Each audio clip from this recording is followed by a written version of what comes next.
palais du peuple, place Oyo, tozole la papa na biso Taboulay. Na banzi micro ya Congo lokole etamboli, caméra ya Congo lokole etamboli, kande to prometa ki bino ke non, biso to yebisaka bino vérité. Biso to kitaka sur le terrain. Biso yowana, toza na terrain, bino mobolanda lokole ya bana mboka.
Patrice.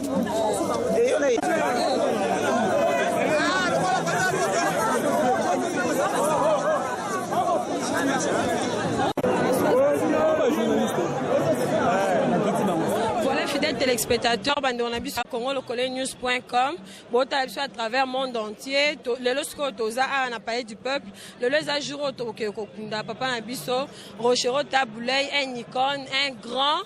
Un baoba au Atiki Biso, j'espère que Atiki Biso n'a pas si séparation n'a pas nécessairement puisque Atiki ba trace et belé a koufi pas maté à Sali à Mingi pour la référence à ça vraiment fierté à Congo.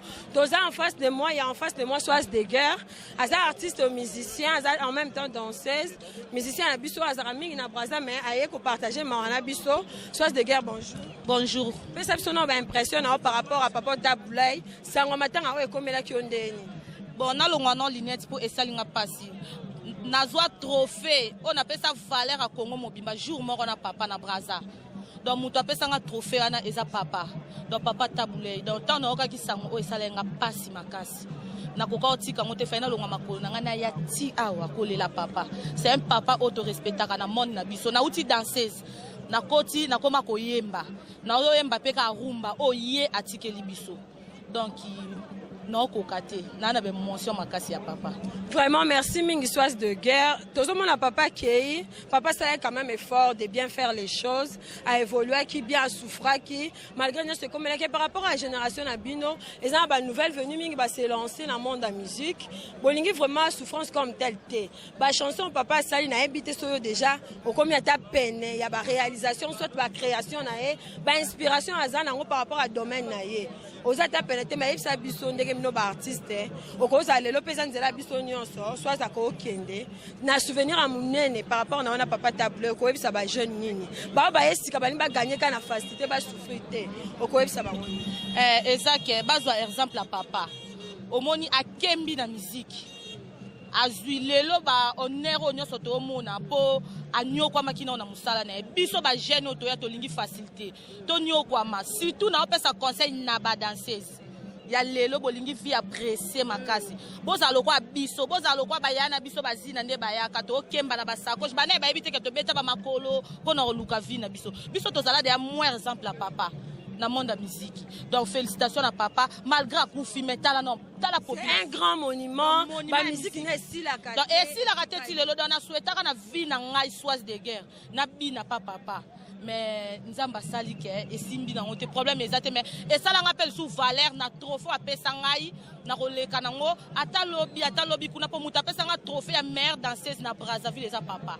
Vraiment pour mona qui façon manière ko évoluer okoye baba nzembo papa c'est la sauter lo koye baba nzembo papa na lele papa mingi vraiment na lele papa mingi pona honneur à papa na obine la bango. donc nakobinela papa quoi papa quoi nakobinelaka papa bana Congo nakobinelaka papa. En tout cas, merci. Bravo. Nous avions connu le Seigneur Lay grâce à vous.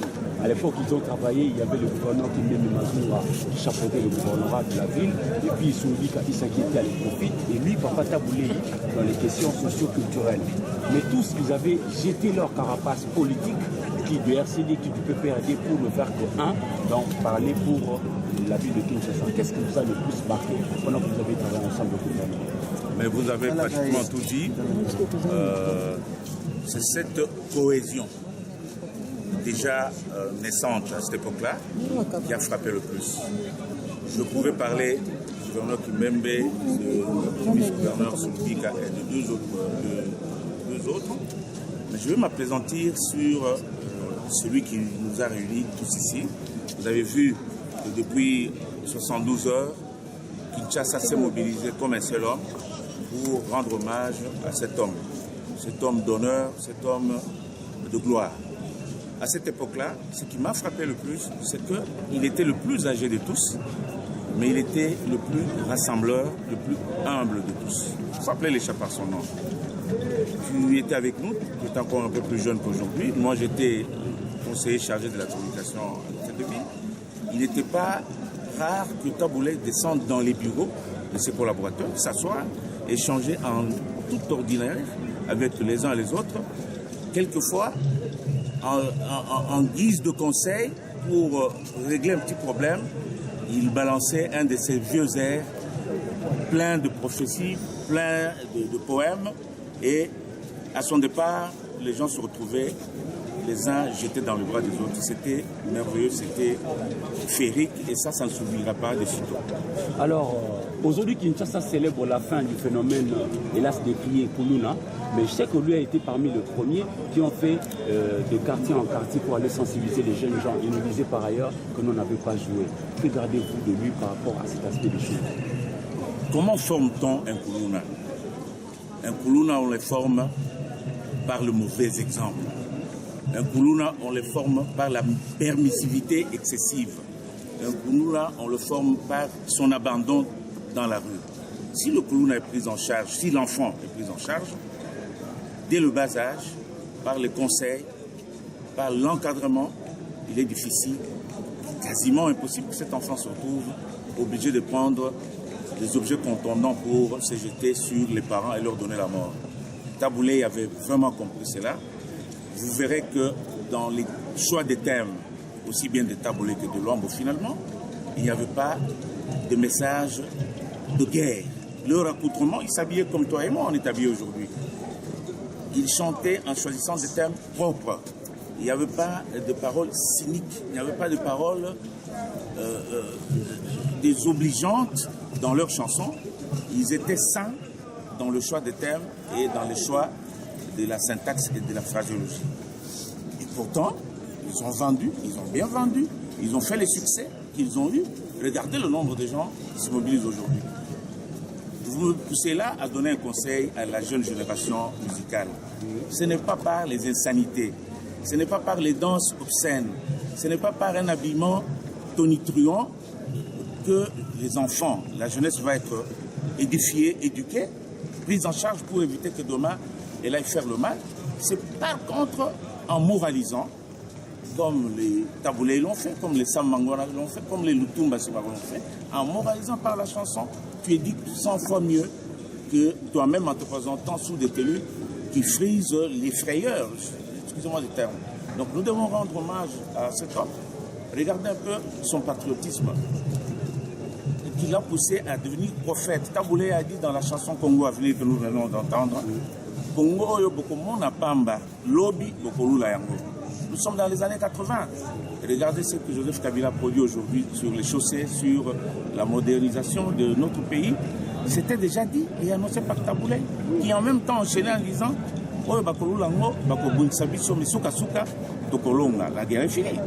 Donc vous comprenez, ces gens-là, ils avaient l'inspiration. Et pour avoir l'inspiration, il faut être sain, avoir l'amour de l'autre, finalement avoir la tendance à la cohésion des uns et des autres. C'est seulement de cette manière-là que notre pays pourra redresser le front, comme le dit notre chanson identitaire, l'hymne national, et aller de l'avant. Bon souvenir parce que là, tu vas évoluer, tu vas mettre un instrument et puis après, ça va conseil, il y a bien. Donc vraiment que son âme repose en paix. Je présente des sincères condoléances à sa famille biologique. Voilà quoi. Donc,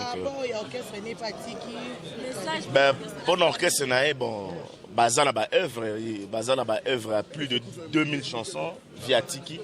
Donc, Barobeta, parce que œuvre est rare à œuvre. Donc, même après des années, Barobeta a toujours bien. Banana Bazan a courage. Normalement, dans la vie, il faut biso banato kunda ba parents et non ba parents ba kunda bana. Donc banana eba za ba courage, c'est la vie. Oh non.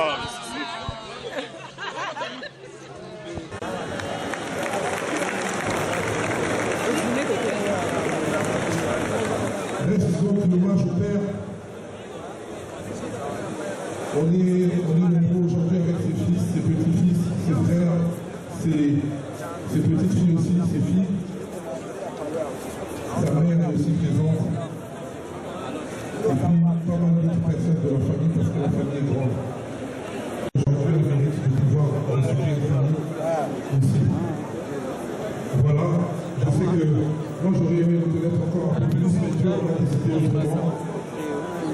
Mais aux yeux de tous qui me observent, j'aimerais vous remercier pour son modèle, pour ses conseils, pour son humour aussi.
charge au papa ko yiko tigela bana do atiki bana mabo pamba te atiki bibliothèque oyo tangu nyonso biso to zana mitungisi ko mitungisama ya eloko so to keto fungoli bibliothèque on a to kuta nyonso parce que les gens parlent de na signature écriture naé ba texte disons et puis mélodie mais ceux qui ont to loba bien lisusu ezali na place spectacle showman un bon danseur aussi tant que danseur donc nota la sosoliso ngana bane kwa admirer sosoliso muta machakado et puis bien ngai kibeki ditabem mais avant bango yaki Vieros donc aza nyaon tolobi kaza miroir na libota olobani na libota oya na libota ezama mingi ko perdre papa mais atiki bango malamu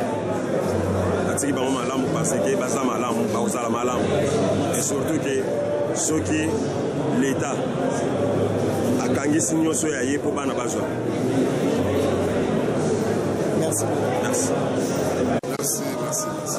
Lelo papa na biso tabu wake nini ko non naza na mingi ya koloba te parce que eza pasi mais papa kei atiki biso na baevre ebele oyo tobana kokanisaka ye donc aza papa na biso ye ntango bandi misiki biso na tokota miti toye kokuta ye vraiment asali mingi mpona misiki ya congo misiki ya monde vraiment son âme repose en paix. Forever is les Anglais quoi. Dans le Wakaka, pas à la soudée, pas à la Boboko, papa alingaki bango nyonso ndenge alingi mpe biso baartiste nyonso na bakongole nyonso vraiment napesi susu bamekolo nyonso na baartiste nyonso ya kongo tozalaka Boboko ndenge papa bandeki kolinga tozala non na misala nyonso asalaki tosepeli ya baevre na ye nyonso baevre na ye nyonso ezalaki très bien. C'est un domaine qui appartient à Dieu, c'est qui d'autre aura la même chose. Donc voilà, pour l'instant, vraiment, nous sommes déjà le fait que ma mère encore et à Saint-Merlin, à Parlement, où ils allaient assembler. Ils ont déjà compris. Donc ça veut dire qu'on va valoriser, reconnaître avec ton artiste, il comprendre que l'artiste, ça va ça qui ma valeur là, on a besoin de ma valeur là, c'est ma soyez ma beauté, ma valeur en vie à créer, dans ma valeur là, dans mon vie à la dans ma valeur en moi diminutive. Il faut pas réfléchir à l'artiste, n'est pas à vivre. Vraiment, voilà. C'est ce que je peux mettre. Merci. Merci. Le 30 novembre 2013, jour anniversaire de M. le maire de Brazzaville, à 9h10, la fatale nouvelle éclata comme un coup de foudre, notre Seigneur est plongé. Bien qu'il avait atteint les limites de la créativité que seuls les savants et les grandes âmes peuvent franchir, Pascal Kaboulé Rochereau était encore en pleine force intellectuelle et trônait toujours en fine fleur de la musique congolaise. Mais rien à faire, la mort a décidé de nous arracher la plus brillante des gloires musicales congolaises et africaines.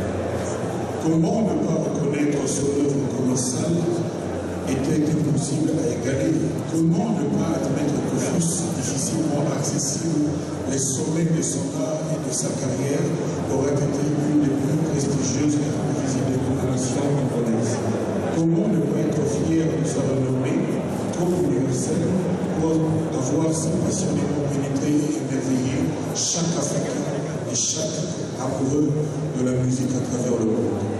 Disons-le avec fierté, il est en RDC notre patrie, au Congo, Brazzaville et en Afrique, aucun musicien digne de ce nom qui ne se considère à quelque degré que ce soit comme un de ses adeptes. Quel bonheur, quelle joie n'éprouvions-nous pas à voir tous les grands de la musique et de la culture partout à travers le monde s'incliner respectueusement devant l'extraordinaire talent incommensurable de ce grand Congolais. Parce que tous ces élèves, tous ces apôtres, tous ces héritiers, tous ces collègues, tous ces amis et frères, nous décidons à partir d'aujourd'hui que le jour de sa mort reste toujours le jour de la fête de la rumba congolaise.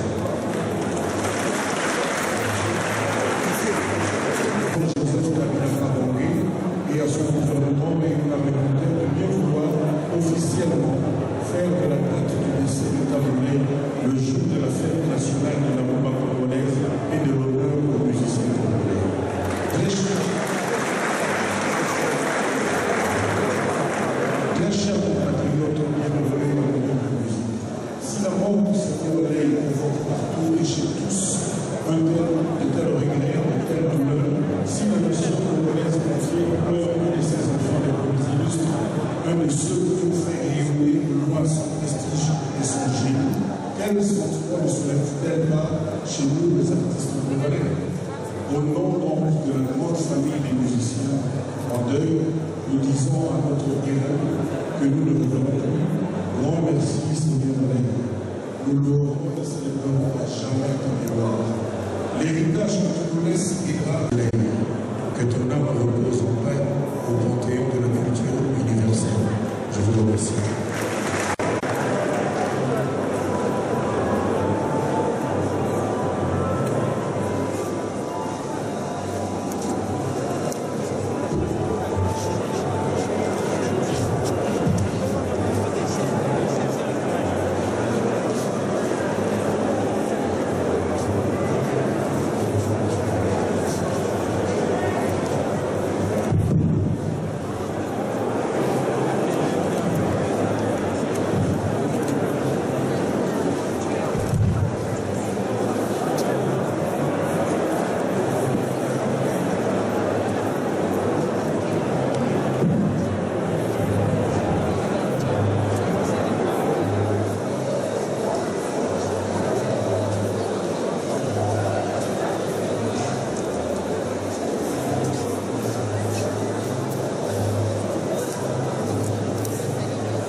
congolaise accueillie. Mais ndenge balobaka artiste ata kofi baœuvre na ye kofaka te oyo nyonso atiki comme baœuvre yango nde tolokanisela ye kaka toloyoka yango nde toyebaki no vi aza kaka osona mokoboza mpe famille biologique etikali olobi na bango nini mpona ngai famille biologique oyo ayembaka yemba oyo asalaka mosala akonte mosala mais oyo papa atiki comme richesse sokolo ezali oyo nyonso wana sokolo ezali ebana kopesa bango mbongo na bango mpona lokumu ya famille.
Celle-ci vaut-elle la peine d'être vécue?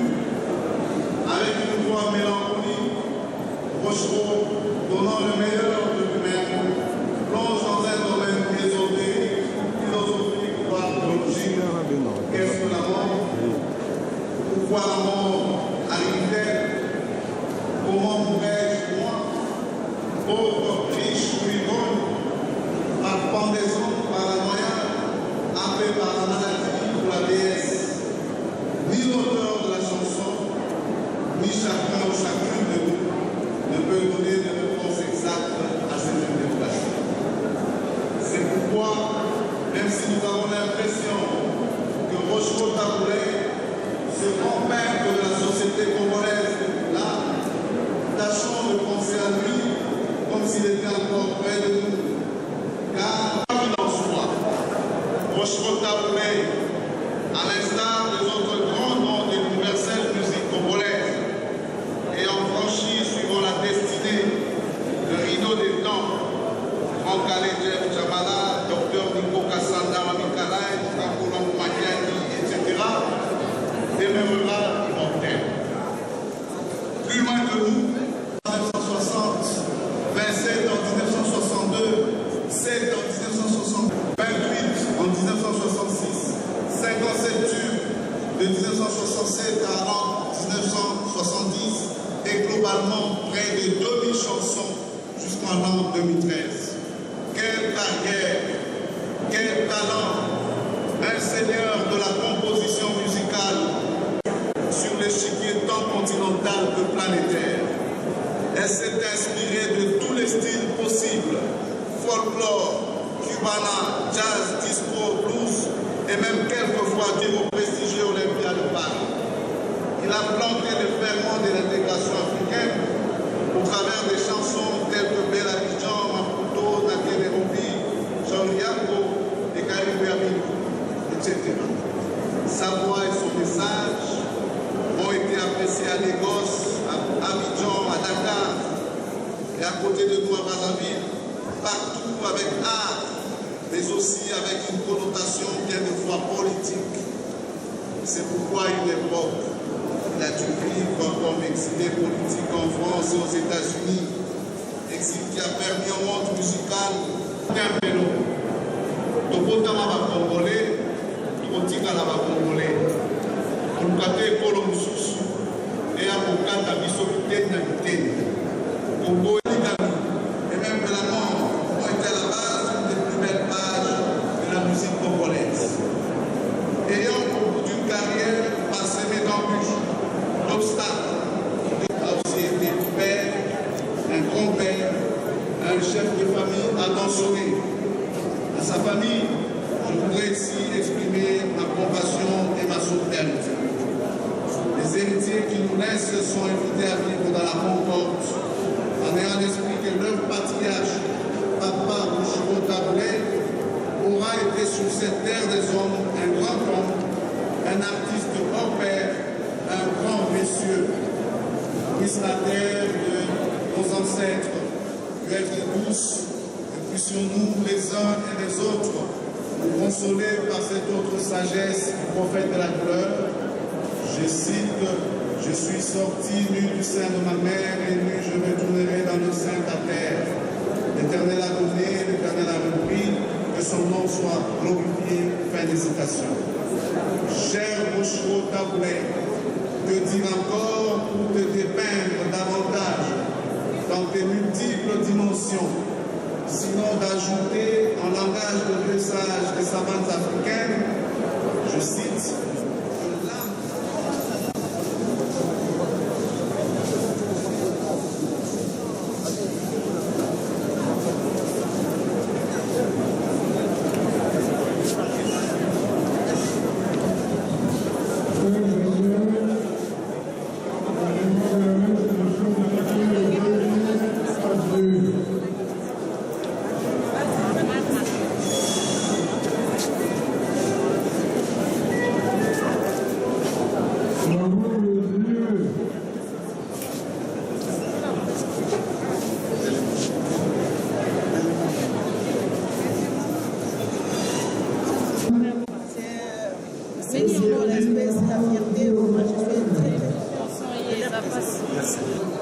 merci. On va d'autres perdre les lots, monument à musique, il y a Congo, et Africa, Papa Taboulay, pour Rolobani à occasion. D'abord, les douleurs, c'est vraiment choquant. Donc, il y a passé ça. Moi, je suis Aigle, El Moridja. C'est-à-dire, Azaïdol. On le loté pour Akoufi, mais on va déjà Bandaka, qui Taboulay, c'est le après, on va Azaïdol, on va sous. Il y a qui numéro 1 on ne peut pas la mise sur la parole là-bas, parce qu'on a mis dans les et quand on voit qu'il message vraiment, on voit qu'il a choqué quoi. On dit passe, mais que vous leur dire, on propose, qui dispose, il est pris en vie, qu'est-ce qu'on a déposé en vie. En tout cas, il y a un souvenir, il y a un démoniaque qui toque, on a façon d'être, savoir faire et savoir vivre. Il y a un Roland d'Abisso. Le reste est en Baébi, donc vraiment, petit conseil d'Abisso va mourir. Autoticalisme. Bâtir photo pour nous à table, bâtir photo à camioté, il y a banda côté, bâtir photo dans micro. Donc, Hindu Sakarado, Azawa Yemba. Donc, habiter dans sa banda à camioté. Donc, nous, on a quand ça, jour à l'Iwa, bâton dans les bâtons. On a choisi 4 et 5 heures de temps. C'est ça. Donc, on va œuvre avec le Tika Langwa. Nini Roloba, la famille biologique ou Atiki. En tout cas, mes condoléances, donc, c'est le l'héritage de l'histoire.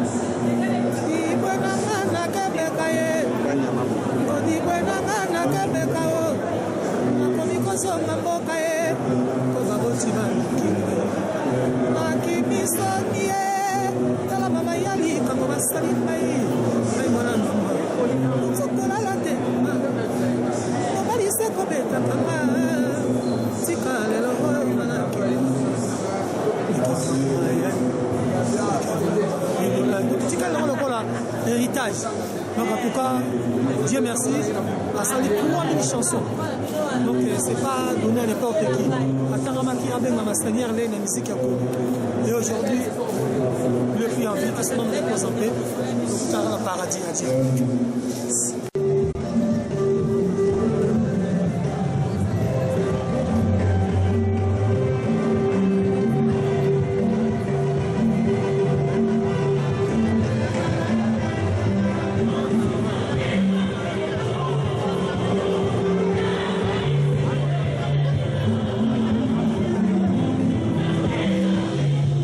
Allez,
Bakei tika ekuna mais bana kini bazakaka toujours tozo partager mawana ye tozana ba maman biso maman Irène na maman Annie bango maman biso muso asalaka Digi nostalgie maman biso muso asalaka bana Léo eza émission oyo ezo valoriser musique ya tango akala ezozongisa lisusu bana ba maman biso tango akala na sentiment na place na bango ala c'est so grandeur ya musique on a impact sa musique wana ya bana Léo ndezaki tina temps actuel ezele au moins esilaka te maman Irène yebisa biso na maman Annie pardon yebisa biso na nusango papa Tabu étant que présentatrice d'une émission ya époque na bango bana Léo esali yo ndenge.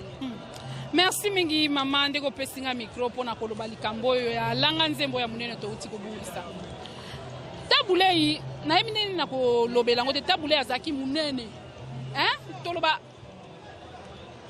grandeur ne leki mingi mama. Po tabulei azalaki na mate. Bazalaki école de la musique ezaki ndenge mibale ezaki na fiesta na rumbo ya Franco.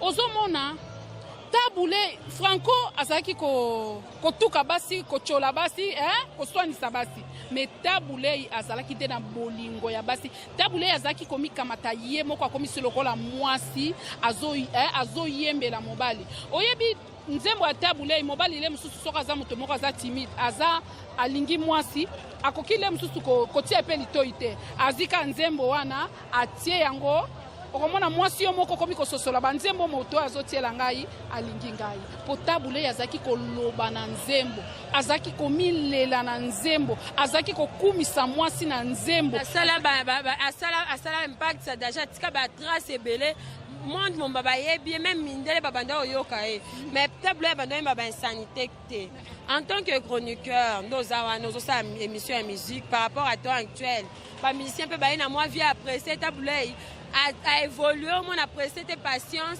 bango banika ba gagner na mbala moko okoyebisa na mi ba jeune ba osala musique à lelo nini bango ba romona net so ba tia insanité nde ba osala succès papa Tabusiko ye wana tokoloba nini c'est un grand mutakokana ezate babi plus de 3000 chansons c'est combien de chansons ya tiki donc c'est un icône so koyebisa bango nini par rapport ya musique oyebi ba papa Tabu lelo ya solo mbongo balobaka mbongo etambusaka makila bango basalelaki nano liboso musique pe musique bango bazalaki kolobana koyemba nauti koloba ezalaki ya mateya Tabulei atiki oyebi mabina na bango ezaki mabina oya biso pona na mwana leo mabina na biso ezalaki ya botosi bana na biso bazo sala musique ya solo mais akoki koyemba kitoko sepeli na nzembo metango koyoka tina ya nzembo wana penza obandi koyoka lisolo nango ekomi kosala mwa soni ta moyo yoka ngona bana ezate soki nzembo ezoleka yo moko zoyoka soni bana okosona bana ndenge me nzembo ya kala ya Tabulei bana na biso baza koyemba bazako soko ezoleka bana pe bavandi baza kotala banzembo wana bazoka pe esengo me ya lelo te nazana nzembo moko na lula kango mwana nanga za koyemba ya bana te oyaka ya sika nako so na tangi bakoloba na tumoli mokolo nzembo wana nga naza kolinga ngo mingi so na bina mwana alakisanga nzembo alingaka te me moko musu na musala na midi biso na ndeko nanga Irene tobimi na libanda ya digital tozozoma kopo na biso siko nzembo wana bandi kobeta na vandi siko biso na Irene to vandi na yoki nzembo nanga bi nzoka nzembo yemba kabo yango bana nanga baboyaka kolakisa ngai esaki nga mawa sikoyo nakokaka koyemba yango lisusu te mpo nazala koyemba yango ka mobulu nazala koyeba maloba mpenza te le nayokaki yango na miyokelaki mawa oyo discerne olobi eza nzembo oyemba na bana te okoyebisa baartiste musicien nini nyonso en général bazoyoka te baza bato bazoyemba kitoko me balongola nde mpo soki olandeli maloba yango ata alobi botango kokóma na suki okoyebaka likambo oyo azoloba elakisi boye eza malamu te. Voilà, merci beaucoup maman Annie, j'espère que le message est passé.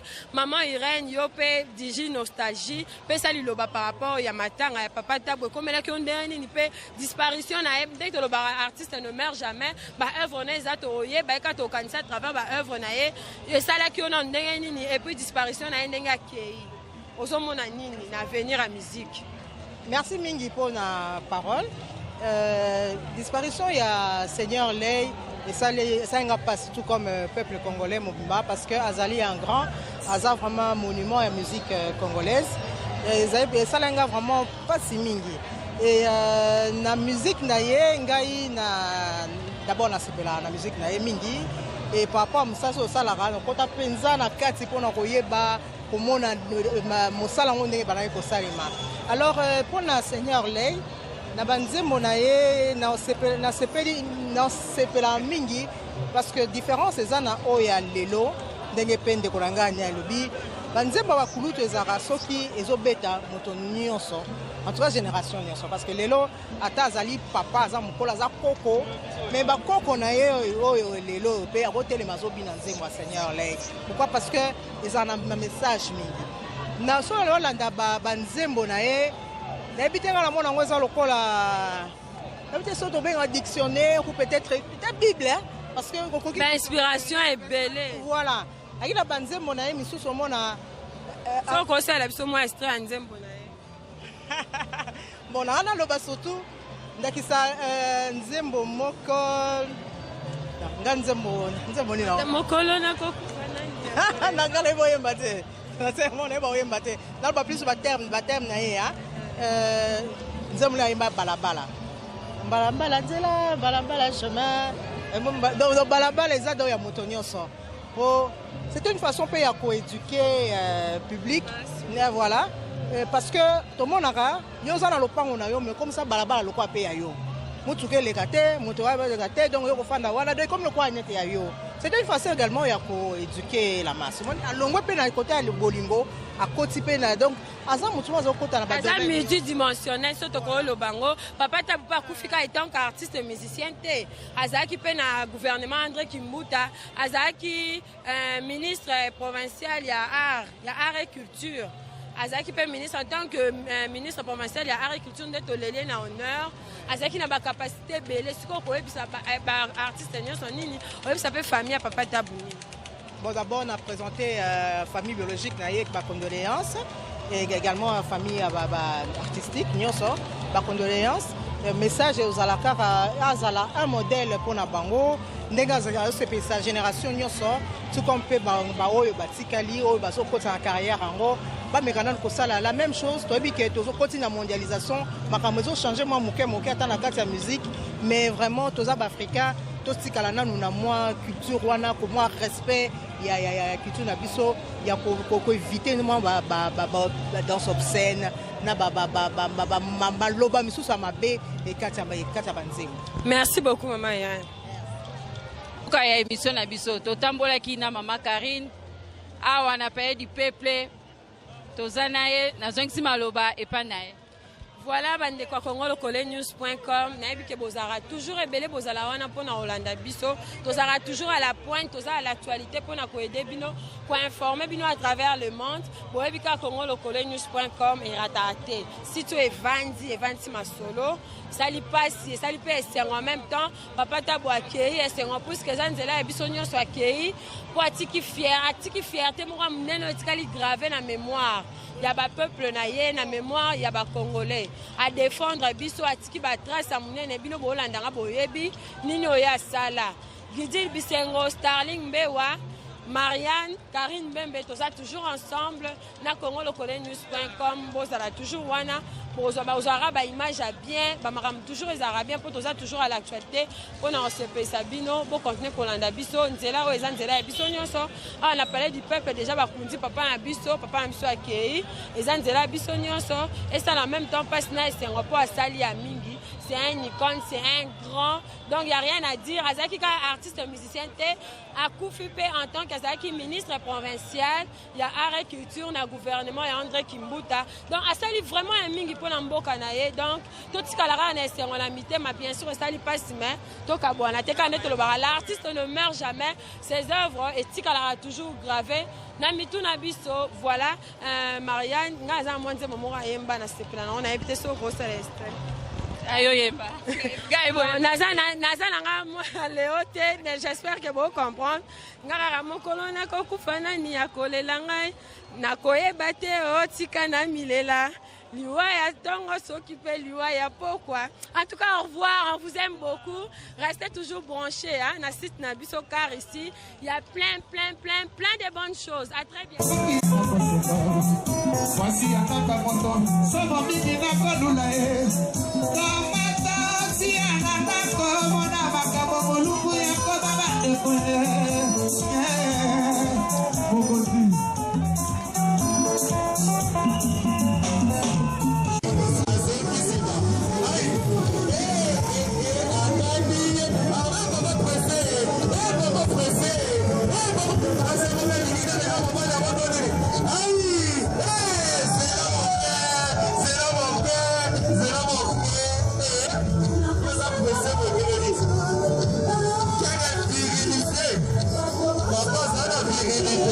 Merci, comme na suka ya émission la biso.